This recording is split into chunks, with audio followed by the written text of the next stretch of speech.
think that is the thing though. You don't become, there's probably like loads of students who can actually kill the position that you're sort of I'm very, very aware. there's loads of students that are killed to sort of like be where you are, isn't there? But I've got two things I think for me where we all do. One is the cycle of what we do. Like in London, I've done it. Yeah, it was very happy. I don't want to have to look forward to this progress. I don't want to do that. Your money can do it, but people will never do it like this thing that came out. That is basically business to what West London and I think maybe a protest. It's the royal baby. Yeah. That's what I find. It would be nice if You get the end of that. Not you this right. You've got a month per use. Huge supply. You've got a month per use. Something comes up, you're free to go. That's what I've got. Yeah. It's a twin-edged sword because on a day-to-day basis you have pretty much zero guidance. Literally, you say, right, me today, and it's up to me to decide what I'm going to ship. Ring like Dan will often ring up and say, what are you doing tomorrow? Okay, well I'm going to do it with the interview. We're essentially a bunch of freelancers. we can get one. Yeah, but then at the same time we also Getty would rather all of the staff are outside the country and interesting stuff and stringers are doing everyday stuff.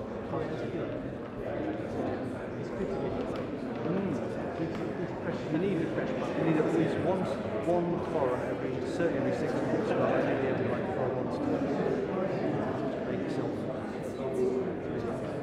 To me. I really enjoy doing jumping. We're very carrying the old gold. AFB, I used to. I was there for 9.5 years. The first 6 years, I had a foreign every 6 months. And Alessandro knew that it made a big difference. So all of us would have at least one foreign. It might just be a trip where we Cameron somewhere, or it might be something a bit more interesting, or Olympics or something like that. And then you get through those 6 pieces of stuff on the stuff and going, okay, it's and then for the last 3.5 years at AFB, all foreign films, so it was just 3.5 months coming into town, stand up. That's why I left it.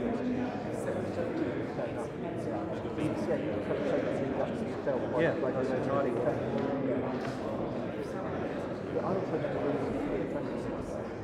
You want to be a lumberjack?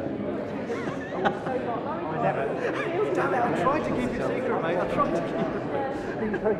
Beep, beep.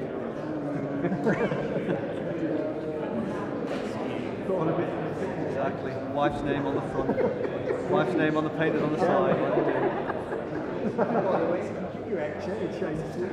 Yeah, a bit of rolled up carpet. The dead prostitutes in your back. Proper Peter Sutcliffe style. What did you want to do? Rather than sort of like the day-to-day stuff. The problem is you don't get that in this country because you're too overseas. If you are in India somewhere or somewhere off the beaten track, you are just left to find exactly.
Good afternoon, everybody.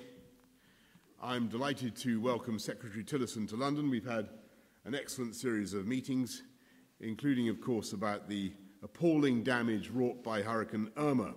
I returned this morning myself from Anguilla and the British Virgin Islands, where I saw the scale of the destruction and the ordeal that has been inflicted on the people across the Caribbean and in Florida. Our immediate task is to ensure that aid reaches everyone in need, and today there are nearly 1,000 British military personnel deployed in our Caribbean territories, supported by RFA Mounts Bay and 2 Puma transport helicopters. More than 40 tons of aid has arrived, including 1 ton of food and enough shelter for 13,000 people. RFA Mounts Bay is now heading to the US Virgin Islands to pick up more supplies before moving on to the Turks and Caicos. I thank the United States for allowing the US Virgin Islands to be used as a hub for the distribution of aid. And I'm grateful to France and to the US for assisting the departure of British citizens. We have been glad to respond to a request for assistance from our French friends by sending an RAF C-17 transport aircraft to provide heavy lift for their aid effort. The Prime Minister has announced £57 million of help for the overseas territories. In addition, the government will match every pound donated to the Red Cross appeal up to a maximum of £3 million.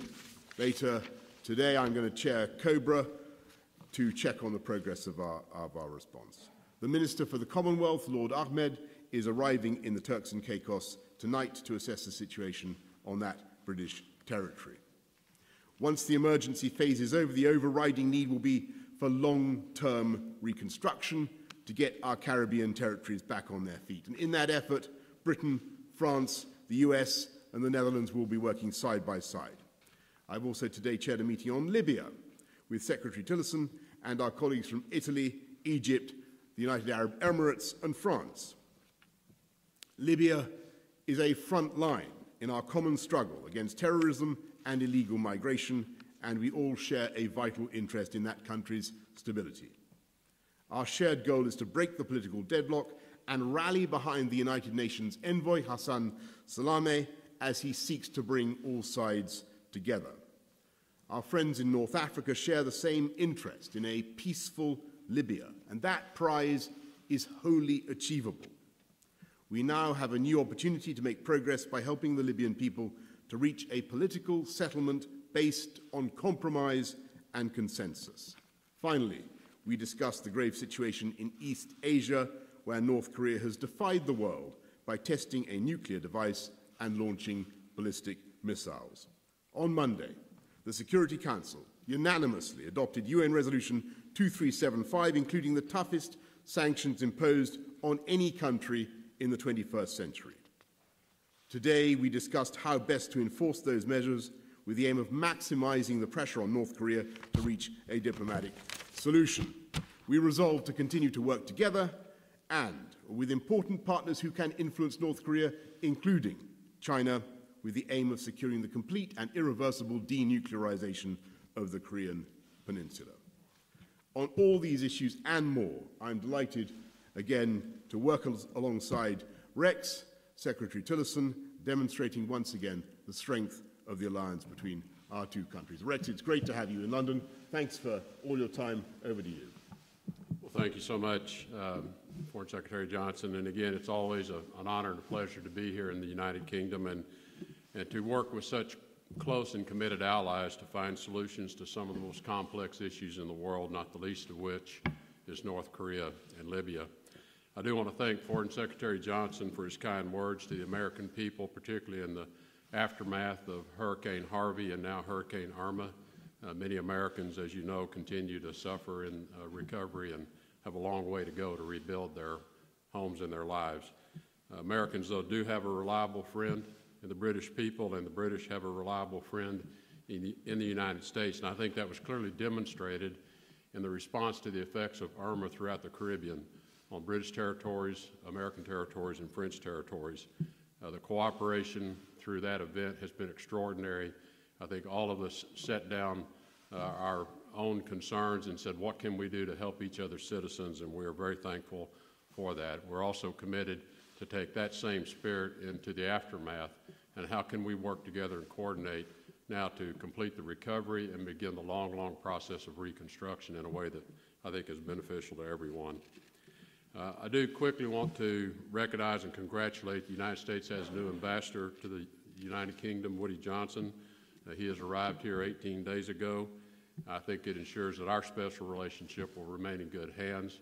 I did comment to the ambassador, I'm a little concerned. I have an Ambassador Johnson and a Foreign Secretary Johnson, and all that assures is that on any given day, a Johnson's going to be to blame for something. I do want to also acknowledge that we had a very, I think, useful meeting, short but very useful opportunity to meet with Prime Minister May and members of her senior staff this morning.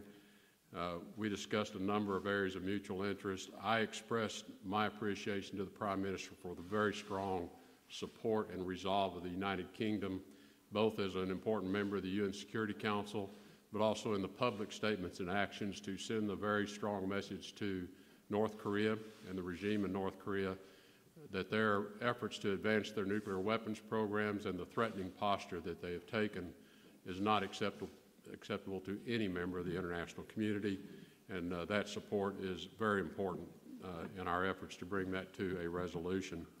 The Prime Minister and I also had a discussion briefly about the threat that Iran poses to the region through its destabilizing activities in Yemen, in Syria, and other parts of the region.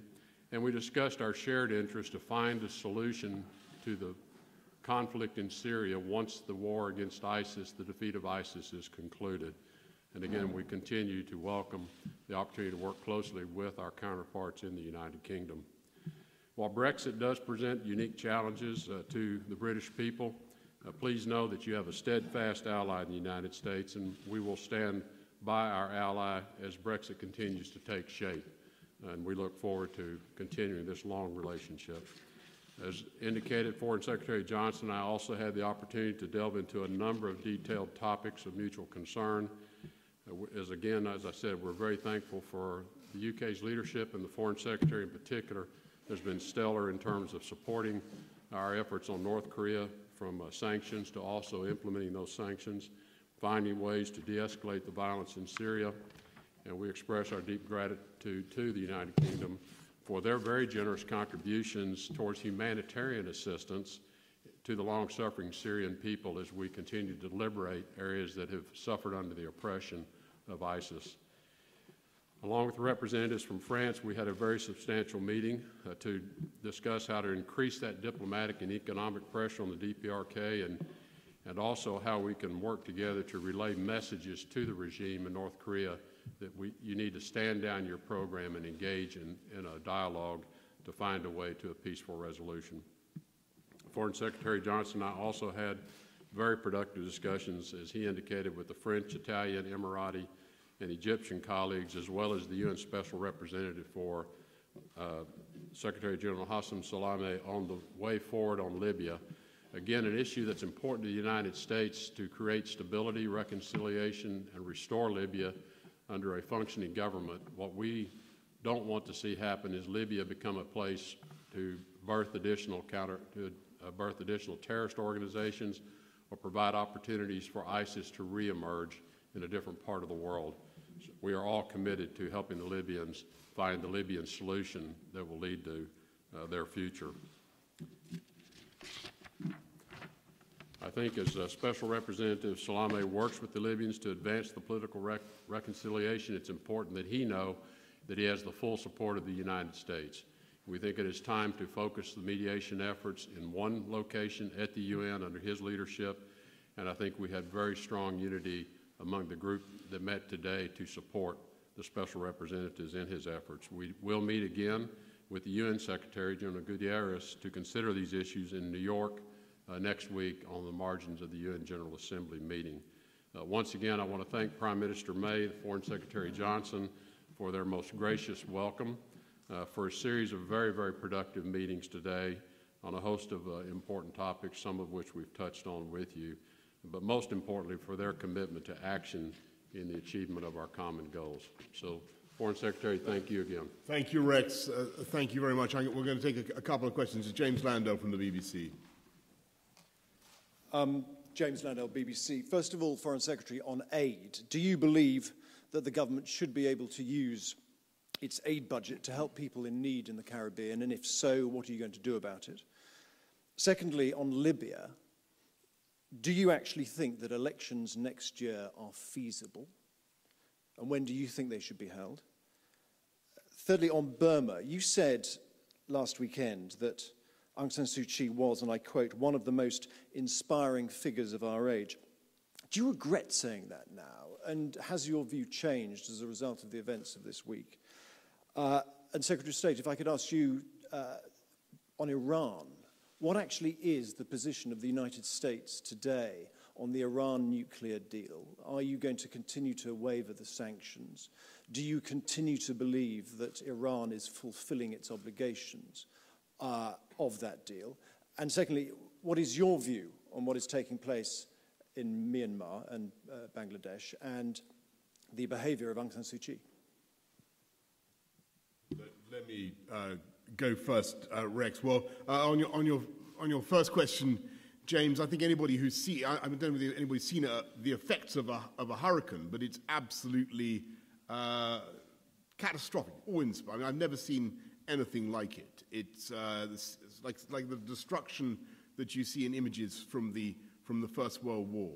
And I think anybody with an ounce of compassion would want to see spending by our government on getting those people back up on their feet, and indeed on getting those British, and I stress it, British overseas territories helped in the long term. And of course, we are looking now across Whitehall at ways in which we can make sure that our aid budget can be used in that way. And I know that Priti Patel, all my colleagues are looking at how we can do that. That is absolutely natural, and we're on that right now. On Libya, you ask a very important question: is would it be premature to hold elections within a year? I happen to think that that could be about the right timescale. I think it's very important, however, that you don't do it too fast and that you get the political groundwork done first. There has to be a constitution, there has to be an accepted basis for those elections to take place. That is currently not here. You have to amend the Skhirat agreement, the Libyan political agreement. That needs to be done. Everybody understands, broadly speaking, across the actors in Libya what needs to be done, and I think there's a very wide measure of support amongst the Libyan people for getting on with an election, by the way. So I think that the program that Ghassan Salameh has sketched out certainly commanded support this afternoon in the P3 plus 3 in the format that we brought together today. Obviously, what we are hoping is that will gain further, wider support at UNGA, the UN General Assembly next week. Thirdly, on Burma and the tragedy that is unfolding and the gross abuse of the human rights of the Rohingya population. And nobody should underestimate what is happening now. 370,000 Rohingya have fled, or estimated to have fled in desperation. That's almost half the Rohingya population in northern Rakhine. And to answer directly your point about Dorsu, State Councillor Aung San Suu Kyi, let's be clear. She led Burma after a period of decades of repression by a military junta. And I yield to no one in my admiration of what she stood for and the way she fought for democracy. And I think many people around the world share that admiration. But I think it's now vital for her to use that moral capital and that authority to make the point about the suffering of the people of Rakhine. And I think, nobody wants to see a return to military rule in Burma. Nobody wants to see a return of the generals. But it's also vital that the civilian government, and that is Dorsu, for whom, as I say, I have a great deal of admiration, but it is vital for her now to make clear that this is an abomination and that those people will be allowed back, that those people will be allowed back to Burma, and that preparation is being made, and that the abuse of their human rights and that the killings, hundreds, perhaps even thousands, that the killings will stop. Well, first, with respect to the administration's view of the JCPOA and the nuclear deal with Iran, the Trump administration is continuing to review and develop its policy on Iran. It is underway. There have been several discussions internally among our NSC, along with discussions with the President. So no decision has been made. But I think it's worth noting that as the administration continues this review of the JCPOA, I think President Trump has made it clear to those of us who are helping him develop this policy that we must take into account the totality of Iranian threats, not just Iran's nuclear capabilities. That is one piece of our posture towards Iran. And I think if one revisits the preface to the JCPOA, that preface reads that the participants, quote, anticipate that full implementation of this JCPOA will positively contribute to regional and international peace and security, end quote. That was one of the expectations of the JCPOA. In our view, Iran is clearly in default of these expectations of the JCPOA through their actions to prop up the Assad regime, to engage in malicious activities in the region, including cyber activity, aggressively developing ballistic missiles, and all of this is in defiance of UN Security Council Resolution 2231, thereby threatening, not ensuring, but threatening the security of those in the region as well as the United States itself. So we have to consider the totality of Iran's activities and not let our view be defined slowly by the nuclear agreement. So it continues to be under review. No final decision has been made. With respect to the horrors that we are witnessing occurring in Burma, I think it is a defining moment in many ways for this new emerging democracy, although it is a power-sharing arrangement. We all clearly understand that. And so we appreciate the difficult and complex situation Aung San Suu Kyi finds herself in. And I think it is important that the global community speak out in support of what we all know the expectation is towards the treatment of people, regardless of their ethnicity, and that we must, this violence must stop, this persecution must stop. It's been characterized by many as ethnic cleansing. That must stop. And we need to support Aung San Suu Kyi and her leadership, but also be very clear and unequivocal to the military power sharing in that government that this is unacceptable. And this is going to, in many ways, I think, define the direction that Burma will take. They need our strong support. We should give them our strong support.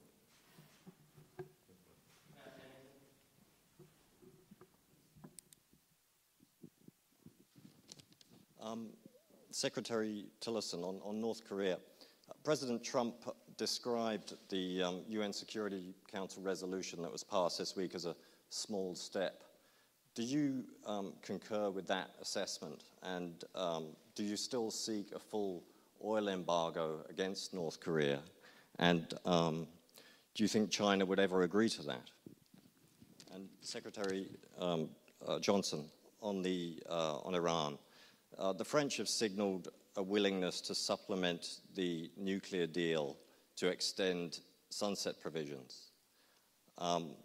Did that come up in today's conversations? And is Britain open to such a suggestion? And Secretary Tillerson, would the US be open to that as well?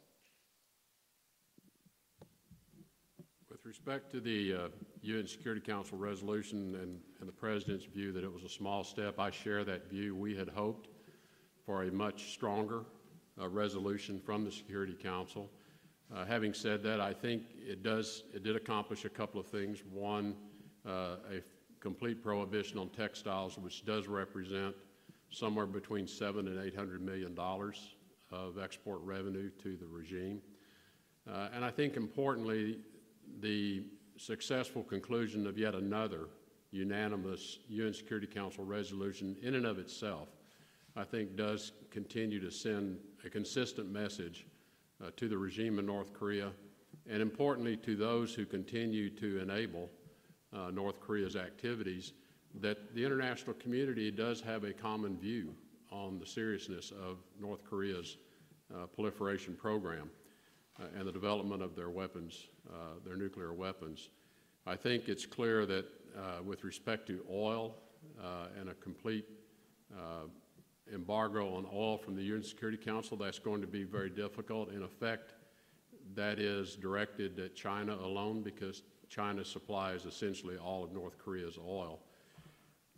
I am hopeful that China, as a great country, a world power, will decide on their own and will take it upon themselves to use that very powerful tool of oil supply to persuade North Korea to reconsider its current path towards weapons development, reconsider its approach to dialogue and negotiations in the future.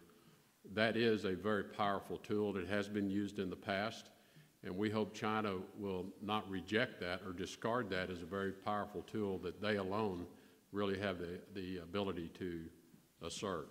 So we're going to continue our efforts, the global campaign, going to continue to call on all countries to fully implement the UN Security Council sanctions and resolutions, and where countries have a sense that they can do more to put pressure on this regime to bring them to a point of dialogue in a very productive way, we ask that everyone do that. I just, on North Korea, quickly, if I can just add, Rex, that there was, I think, a wide measure of support for the position that you and I have both adopted, that this is not the time when we're trying to get the Chinese to exert the maximum possible pressure. And by the way, I think the Chinese have done more perhaps than we thought that they would, but there is scope for them to do much, much more, particularly in respect of oil. Now is not the time to start setting other hares running with other attempts at engagement with the regime in Pyongyang. The focus has got to be on what China can do as the country that's responsible for 93% of North Korea's external trade, and that I was very struck by the strong support for that position, particularly from our French friends. And just to get to your point about Iran, the North Korean crisis shows the importance of having arrangements such as the JCPOA. And you ask about extending having the sunset clause, and I actually can't remember who raised it. It did come up. Everybody could see that that it was going to get tenser as we get towards the deadline, and that's why it's so important that we make it work and that we keep it alive. And there are two aspects to this, as Secretary Tillerson has just said. The Iranians have got to behave and fulfill their side of the bargain, and they've got to stop being adventurous and expansionist and causing trouble in the region, whether it's in Yemen or Syria or anywhere else. And of course, on the other side, we in the UK think it very important that Iran, that country of 80 million people, many of them young, potentially liberal, could be won over to a new way of thinking. I think it's important that they should see that there are benefits, economic benefits, from the JCPOA as well. So we in the UK want to keep that alive, and that's certainly a point that we've been making to Rex and others in the US. I'm not sure whether that's 7 or 8 questions. That's all. Thank you. Thank you.